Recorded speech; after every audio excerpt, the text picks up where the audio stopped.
Hello, my name's Sam Rawlinson. I'm the Clinical Director of the East of Scotland Blood Transfusion Centre based in Ninewells Hospital and the Clinical Lead for the SMBTS Blood Transfusion Laboratories. Today I'm going to be talking about the risks and reactions of transfusion in neonates. Now, transfusion in this group of children presents a lot of challenges. From our point of view, it's well recognised that this is an area of high risk for several reasons. The first is that the infant is obviously small, it has immature immune systems and biological systems. The serological problems are complex because their blood contains antibodies that have been acquired from the mother. And babies often have the same name. They're called baby. They have only a date of birth, and if you have multiple births, then you have multiple babies all with the same date of birth. They have no Chi number, and often their name changes. They're given a new forename, or their surname may be changed, and it may even be different from the mother's. And this causes us even more difficulties because obviously we need to know about the mother, her blood group, and her antibodies. And if you change the surname of the baby, we cannot necessarily link the two together. The use of wristbands is also challenging because the child is small, the child can't speak, and the final problem we have is one of familiarity. And all of these can cause errors. Now, when we think about transfusion risks, the one we're all frightened of is one I'm going to highlight now. A few years ago, we were notified that a young man, aged 17, had been found to be thrombocytopenic, and when they tested him, they found he was HIV positive. And when they sat down and talked to this young man, they found that actually he had had no risk activities of any sort. He's had dental care, and at the age of 2 days old, he'd had an exchange transfusion of 2 units. After extensive investigation, we found that the donor of the first unit had actually died of an HIV-related disease. This is something that we're all extremely worried about. So when we think about risks in transfusion, we think about transmission of infection. So we think about the viruses, hepatitis B, hepatitis C, HIV, cytomegalovirus, parvovirus. We think about bacteria. There's variant CJD.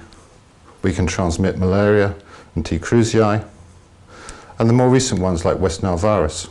But actually, when you look at the risks, you find that the risk of transmitting HIV currently is less than 1 in 2 million. Hepatitis B and C, less than 1 in 600,000.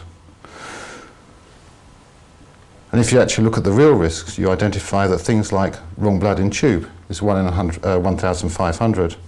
Giving the blood to the wrong recipient is 1 in 20,000. Metabolic reactions are 1 in 5,000. And in neonates, that is a major problem. And you'll see that bacterial contamination is extremely high, 1 in 3,000 to 1 in 30,000. So these aren't the risks that you expect, but these are the ones you need to be aware of. Okay, let's have a wee think about transfusion reactions. They're defined as acute or delayed. Acute ones occur within 24 hours, delayed ones are ones which occur after 24 hours of the transfusion. We define them in terms of the types of reactions they have. They can be immune-related, like hemolytic transfusion reactions. We have conditions called febrile non-hemolytic transfusion reaction, or you can have an allergic reaction. I think the key thing to remember, though, is that neonates are different to children and different to adults. Immune reactions and febrile non-hemolytic transfusion reactions are extremely rare. If you actually look at the immune-mediated hemolytic diseases in the newborn, there's several different types. We have the ones we know very well, like the hemolytic disease in newborn due to anti-D. But ABO hemolytic disease is even more common.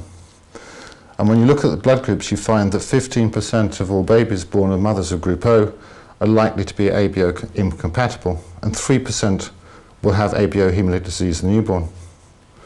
There are also other red cell antigens which are important, like KEL, Duffy, KID. And then you have T activation. This is a condition in which a bacterial neuraminidase affects certain blood group systems like M and S and causes the presentation of an antigen called T antigen, which was previously hidden.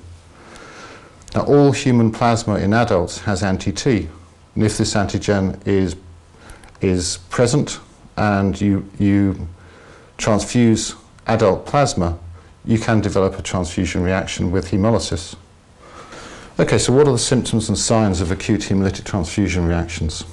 Well, this is the description that's given in all the books, in which you get fever, chills, rigor, pain, hypotension, bleeding, DIC, renal failure, hemoglobinemia, hemoglobinuria, and you obviously have a positive DAT test.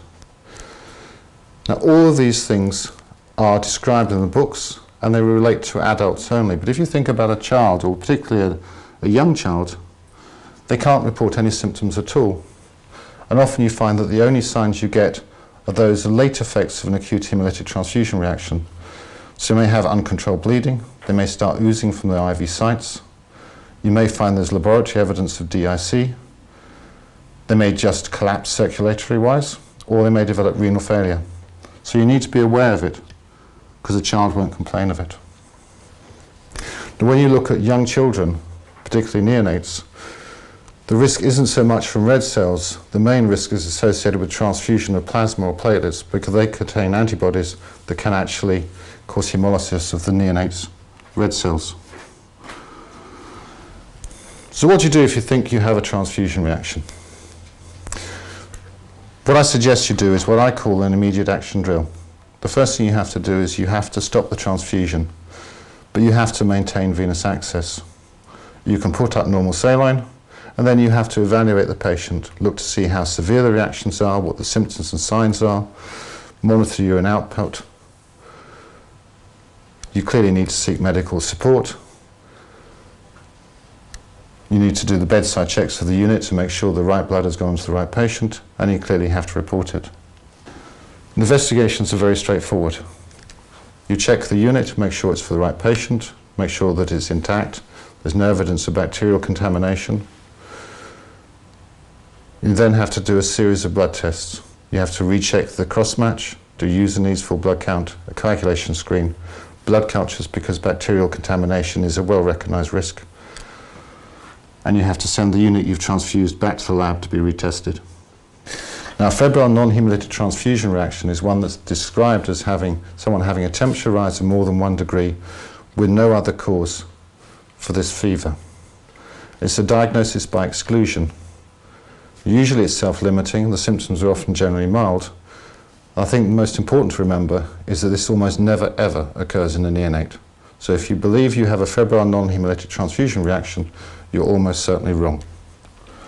You can also have allergic reactions, usually caused by antigens being presented to an IgE that release histamine from mast cells. And they can be relatively mild, so you have a mild cutaneous reaction with itching and redness, or it can be a fully systemic one, and indeed a life-threatening one with anaphylaxis. Now again, these are incredibly rare in neonates. And again, in adult medicine, you can have reactions like delayed hemolytic transfusion reactions, where you develop hemolysis 5 days after a transfusion.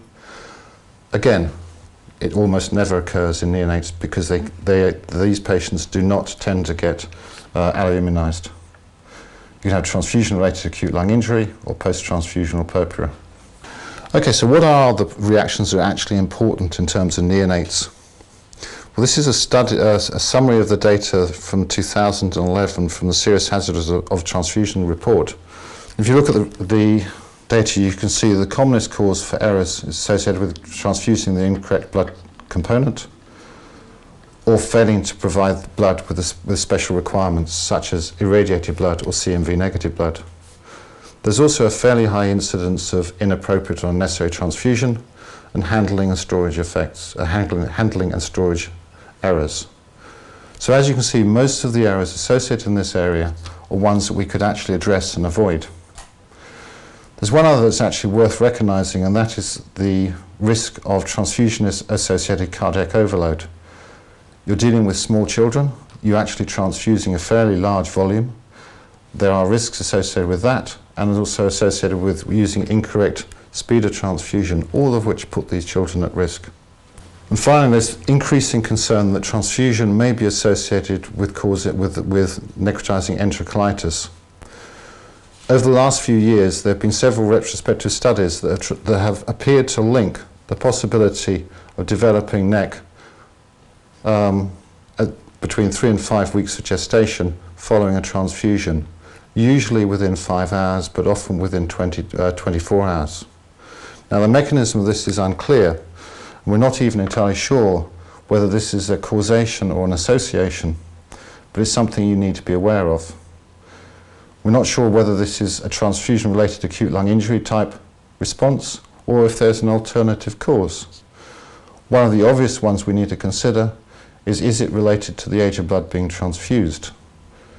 So far the data suggests it isn't, but shots are monitoring this and hopefully more information will be available shortly.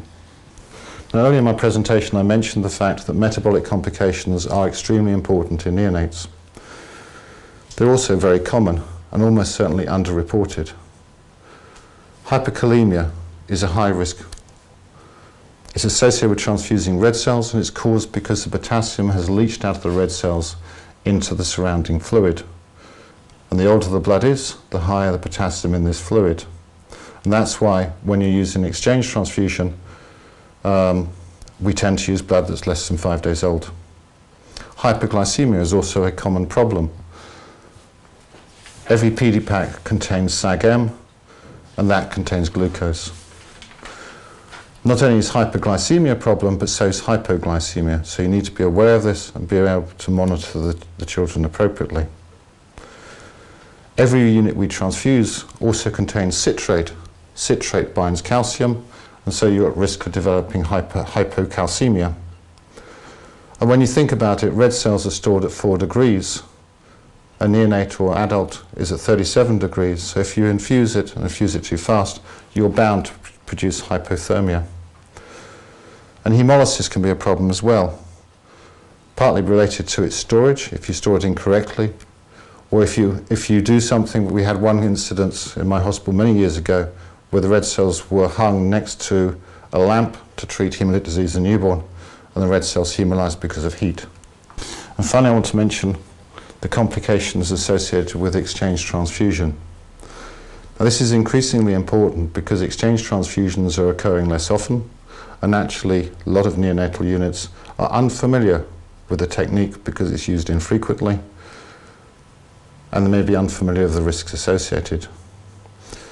When you think about it, what you're doing is you're giving a massive transfusion, and you'll have all the complications associated with the massive transfusion and the procedure itself. You can develop cardiorespiratory problems, so you can have problems with breathing, problems with apnea. The metabolic consequences are obvious: high potassiums, hyperglycemia, hypoglycemia. You can get transfusion-associated graft-versus-host disease.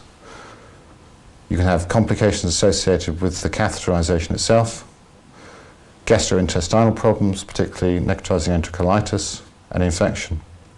In fact, when you actually look at the mortalities associated with giving exchange transfusion, different authors give different rates, but it's running around about 2%. And in severely ill children, it can be as high as 12%. I mentioned transfusion-associated graft-versus-host disease. What do you actually need to get this? Well, first of all, you need to transfuse cells which are capable of giving the immune response. You have to have a different histocompatibility between the donor of that blood and the baby. And finally, you need to have a host that is incapable of rejecting the immune competent cells. And in order to avoid this, you have to use irradiated blood. I thought I'd give you an example that occurred in Ninewells several years ago. A patient was admitted to the hospital with a severe nosebleed. It was a 36-year-old gentleman, and he had a past history of non-Hodgkin's lymphoma, which had been successfully treated 3 years previously, and he was entirely well. Now, he required a 3-unit transfusion. Now, subsequently, he developed fever, nausea, vomiting, diarrhea, and a widespread erythematous rash. And when you looked at his blood picture, you found he was pancytopenic, and he had severe liver dysfunction. A diagnosis was made of transfusion-associated graft-versus-host disease. And he was an extremely unlucky man. The donor was from Aberdeen and happened to be HLA homozygous, and the recipient was heterozygous. As in all cases, once you develop transfusion-associated graft-versus-host disease, he died. The mortality rate is 100%. So how do you avoid it? As I said, you have to actually give irradiated cellular components in certain conditions. You need to give it if you're giving intrauterine transfusion or if you're giving an exchange transfusion. But you also need to do it if the baby has had an intrauterine transfusion and you're then giving a top-up. Now this is important because intrauterine transfusions in Scotland are generally done in Glasgow. It's quite possible that the hospital in which the baby is being treated is unaware that they've had an intrauterine transfusion. You have to give it if the donations are given by first or secondary relatives. You have to use irradiation if you're giving a platelet transfusion in utero. And the important thing of this is if they have had a platelet transfusion in utero, again, they need to have irradiated red cells and platelets. It's an area that is often forgotten. In certain conditions, you may have HLA-selected donations, particularly platelets. And if the baby has T lymphocyte immunodeficiency syndrome, they require irradiated blood. And finally, for those cases that are receiving granulocyte components, all of those must be irradiated as well. It's extremely important as nurse practitioners that you are aware of the special indications for transfusion and that you make appropriate requests. As you saw in the data from SHOT, this is one of the commonest errors and one that could be easily avoided.